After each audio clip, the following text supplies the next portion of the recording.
This is Mike Najar, the AMD World Championship of Custom Bike Building here in Sturgis, South Dakota. I'm here with Joe Cooper of Cooper Smith & Companies. Joe, it looks like you started with the Sportster 883. Tell me a little bit about this bike.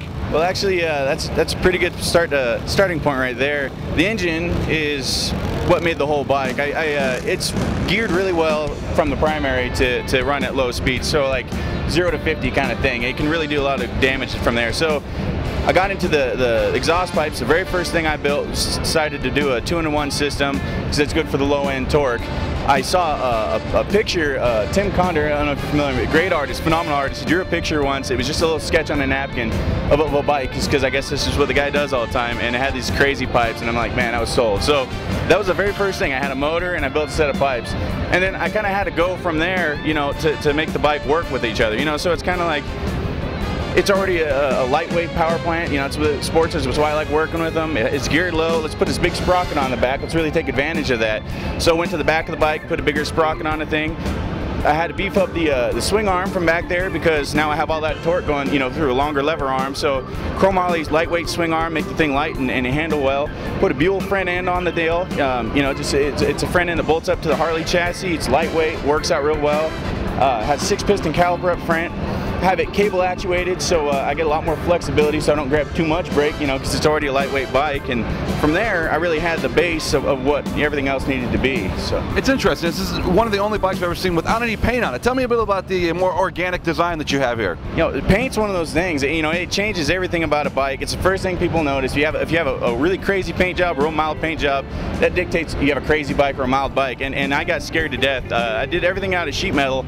And I was done, and I'm ready to pull the trigger. I got to put a finish on the thing right now. And so I went to my cousin. He had Gun Baby Graphics down in Portland, and he's just a great artist. And he's worked with metals before. And I said, hey, if I just give you the stuff, you know, you do whatever you want with it, have a good time with it, and then let me see when you get it back. And he brought it back. It has an acid etching to it. On the tank, you can feel it's etched into there. The beautiful design, real organic.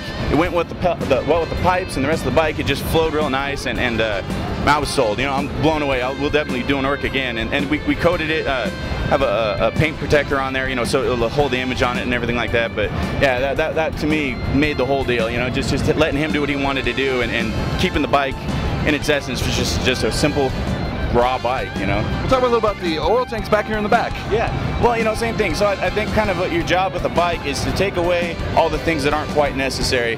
And if you can do something that, you know, put a part on that does more than one job, you're doing a good job. So the oil tank's in the back. It's also built into the fender, and it houses the tail light and everything as well. So, you know, you eliminate the need for a separate oil tank. You know, it makes things a lot simpler. From the tail to the tank, there's only 4 bolts that hold everything on, including the seat and everything like that. And it's just because they lock into each other, and it just makes it real simple. And there's only certain things to tend to, and they're real robust, you know. So it's all in the effort of, you know, trying to simplify things and make it stronger. So Joe's a great looking bike. If someone want to get a hold of you, is there a website or Facebook page they could look at? Absolutely. Facebook, it's at Cooper Smith & Co. and website's www.coopersmithandco.com. Jen, thank you so much for your time, Joe. I appreciate it. Yeah.